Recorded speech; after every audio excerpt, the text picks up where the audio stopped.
ఈ వీడియోలో మనం చూడబోయేది sort by. So sort by అంటే ఏం లేదు, డెస్క్టాప్లో మనకి కొన్ని షార్ట్ కట్స్ ఉన్నాయి కదా, ఆ షార్ట్ కట్స్ని అసెండింగ్ ఆర్డర్లో కానీ డిసెండింగ్ ఆర్డర్లో కానీ చేసుకోవడమే సార్ట్ బై అంటారనమాట. సో ఈ రైట్ క్లిక్ చేసి సార్ట్ బై అనే దాని మీద మీ మౌస్ పెడితే చాలు, ఇక్కడ కొన్ని ఆప్షన్స్ అనేవి హైలైట్ అవుతాయి అన్నమాట. సో ఫస్ట్ నేమ్ చూస్తే ఆ నేమ్ మీద జస్ట్ లెఫ్ట్ క్లిక్ చేస్తే చాలు, చూసారా ఐకాన్స్ ఆర్డర్ మారింది. అలాగా ఆర్డర్ వైజ్లో కానీ అసెండింగ్లో కానీ డిసెండింగ్లో కానీ అడ్జస్ట్ చేసుకుంటుంది అన్నమాట. సో సార్ట్ బైలో నేమ్. అలాగే నెక్స్ట్ సైజ్ అనే దాని మీద క్లిక్ చేసాం అనుకోండి, ఏదైతే తక్కువ సైజు ఉందో తక్కువ సైజు నుంచి ఎక్కువ సైజుకి వెళ్తుంది అన్నమాట. లేదు నాకు రివర్స్లో కావాలి అనుకుంటే మళ్ళీ దాని మీద క్లిక్ చేస్తే చాలు, మళ్ళీ రివర్స్లోకి వచ్చేస్తుంది. అలాగే ఐటమ్ వైజ్ కూడా ఏ టైప్ కావాలి ఆర్డర్ టైప్. అలాగే డేటా మోడిఫైడ్ అంటే లాస్ట్గా ఏదైతే క్రియేట్ అయిందో అది అసెండింగ్లో కానీ డిసెండింగ్లో కానీ చూపిస్తుంది అన్నమాట. చూడండి, డేటా మోడిఫైడ్ అని క్లిక్ చేశాను అనుకోండి, సో ఇది లాస్ట్గా క్రియేట్ అయింది డెస్క్టాప్లో. సో అందుకని ఆ ట్రాఫిక్ ట్రివర్స్ అనేది ఫస్ట్ వచ్చింది అన్నమాట. లేదు మళ్ళీ సార్ట్ బైలోకి వెళ్ళి డేటా మోడిఫైడ్ అని క్లిక్ చేశాను అనుకోండి, మళ్ళీ రివర్స్లోకి వచ్చేస్తుంది. చూసారా, స్టార్టింగ్ వర్క్ ఉంది, తర్వాత మై కంప్యూటర్ ఉంది, తర్వాత నెట్వర్క్ ఉంది. సో ఇలా మనం డెస్క్టాప్లో ఐకాన్స్ని మనకి ఎలా కావాలితే అలా అసెండింగ్లో కావాలితే అసెండింగ్లో, డిసెండింగ్లో కావాలితే డిసెండింగ్లో అడ్జస్ట్ చేసుకోవచ్చు అన్నమాట. నెక్స్ట్ ఆప్షన్ వచ్చి రీఫ్రెష్. ఎప్పుడైనా మీ సిస్టమ్ స్లోగా అనిపించిన జస్ట్ ఇక్కడ రైట్ క్లిక్ చేసి రీఫ్రెష్ అనే దాని మీద క్లిక్ చేస్తే చాలు, మన సిస్టమ్ అనేది మామూలుగా రీఫ్రెష్ అవుతుందన్నమాట.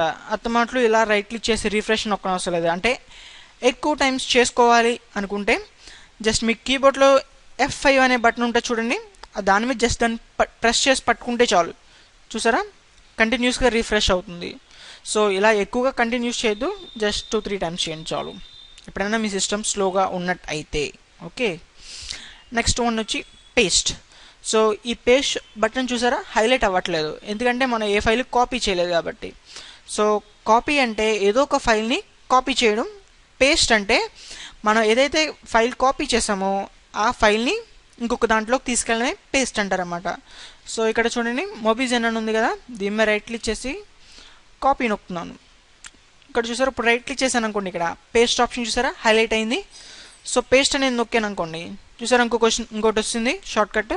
అంటే ఏదైతే ఒరిజినల్ సోర్స్ నుంచి తీసుకుంటున్నామో దాన్ని ఇంకొక సోర్స్లోకి పేస్ట్ చేసుకోవడమే.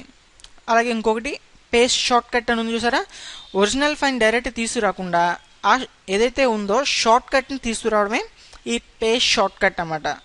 సో ఇంకొకటి ఏంటంటే షార్ట్ కట్ ఎలా కనుక్కోవాలి అంటే షార్ట్ కట్ అని మీకు ఎలా తెలిసింది అని కనుక్కోవడం. చూడండి ఒకసారి ఇక్కడ ఐకాన్ చూసారా, ఐకాన్ దగ్గర ఒక యారో ఉంది చూసారా, బ్లాక్ యారో. ఈ బ్లాక్ యారో ఉంటే దాన్ని షార్ట్ కట్ అంటారన్నమాట, చూసారా. సో నేను ఇంకో చోటుకి వెళ్ళి చూసాను అనుకోండి, అది మొబిజెన్ కదా. సో మొబిజెన్ నేను చూస్తున్నాను, మొబిజెన్ చూసారా, మొబిజెన్కి ఇక్కడ షార్ట్ కట్ లేదు, యారో మార్క్ లేదు, అంటే ఇది ఒరిజినల్ ఫైల్ అన్నమాట. సో ఇక్కడ చూసారా షార్ట్ కట్ ఉంది, యారో ఉంది, అంటే దీన్ని షార్ట్ కట్ అంటారు. ఓకే, అలాగే నెక్స్ట్ వన్ వచ్చి న్యూ. ఈ న్యూ అనే దాని మీద జస్ట్ మీ మౌస్ ప్లేస్ చేస్తే చాలు, ఇక్కడ కొన్ని ఆప్షన్స్ అనేవి హైలైట్ అవుతాయి అన్నమాట. సో ఇక్కడ చూస్తే ఫస్ట్ వన్ ఫోల్డర్. ఏదైనా ఒక ఫోల్డర్ క్రియేట్ చేసుకోవాలి అనుకుంటే జస్ట్ మీరు రైట్ క్లిక్ చేసి న్యూలో ఫోల్డర్ అనేది క్లిక్ చేస్తే చాలు, చూసారా న్యూ ఫోల్డర్ అనేది క్రియేట్ అయింది. జస్ట్ మీరు ఇక్కడ ఒక నేమ్ అనేది ఇచ్చుకుని ఎంటర్ నొక్కితే ఆ ఫోల్డర్ క్రియేట్ అయిపోద్ది అన్నమాట. సో ఫోల్డర్ ఎందుకంటే ఏమీ లేదు, ఏదైనా మీరు కొన్ని బల్క్ ఆఫ్ ఫైల్స్ ఒక దాంట్లో పెట్టుకోవడమే ఫోల్డర్ అంటారన్నమాట. సో చూసారా ఇక్కడ ఇదంతా ఖాళీగా ఉంది. సో నాకు ఇక్కడ ఈ మూడు నాకు ఒక దాంట్లో ఉండాలి అనుకుంటే జస్ట్ నేను దీన్ని రైట్ క్లిక్ చేసి కాపీ చేస్తున్నాను, ఈ ఫోల్డర్ ఓపెన్ చేసి ఇక్కడ రైట్ క్లిక్ చేసి పేస్ట్ చేశాను అనుకోండి, చూసారా ఆ మూడు ఇక్కడ ఉంటాయి. నాకు ఆ ఫోల్డర్ ఎప్పుడైనా ఓపెన్ చేశానంటే ఆ మూడు నాకు ఇక్కడ కనబడతాయి అన్నమాట.